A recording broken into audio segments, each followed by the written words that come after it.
حکمت از بزرگان. وقتی که ماه شعبان می درآمد، مسلمان ها غرق مصحف ها می شدند.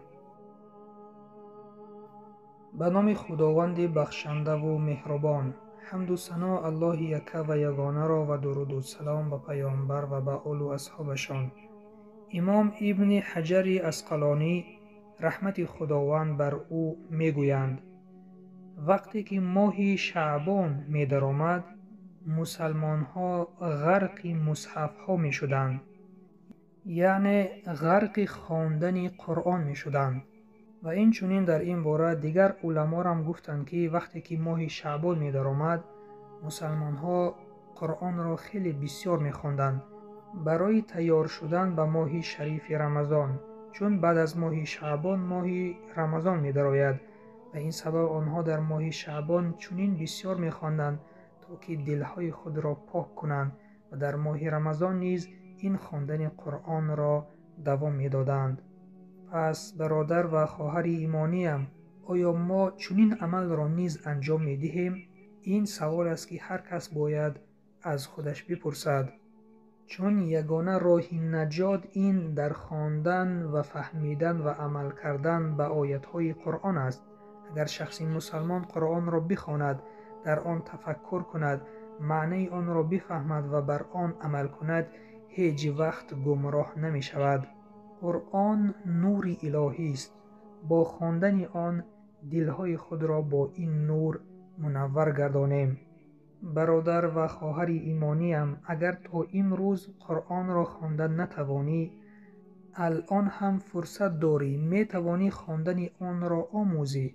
ما خود شاهد آن هستیم که موی سفید و کمپیران 60-70 ساله در این سن و سال الفبای عربی را آموختند، تجوید را آموختند و به قرآن خوانی شروع کردند.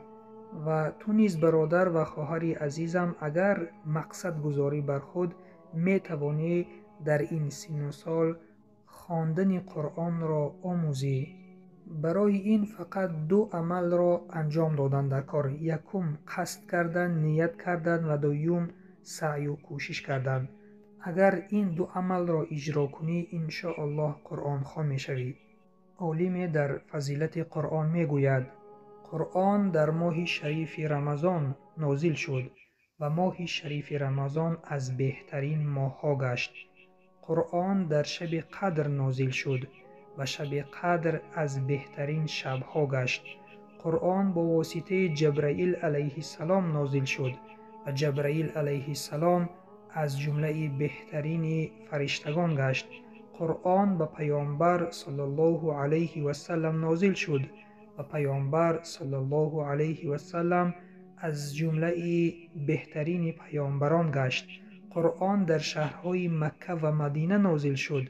این دو شهر از بهترین شهرها گشتند. و در آخر این عالی می گوید: قسم به خداوند، اگر تو به قرآن چنگ زنی، از جمله بهترین شخصان می گردی. پس دوستان عزیز، آیا نمی خواهیم که بهترین شخصان باشیم؟ آیا نمی خواهیم که در جنت به قدر خواندن ما بر ما جای بدهند، چنانه که در حدیث آمده است؟ پس الان فرصت داریم خواندن آن را آموزیم تا بعد پشیمان نشویم. برای آموختن قرآن ما به قدر امکان به شما کمک میکنیم. در کانال ما درس های تیار هست: درس های الفبای عربی، مخرج حرف ها و درس های تجوید. می توانید از آنها استفاده برید. این بود پایان موضوع امروزه. سبحانك اللهم و بحمدک، نشهد ان لا اله الا انت، نستغفرک و نتوب الیک. السلام علیکم و رحمت الله و برکاته.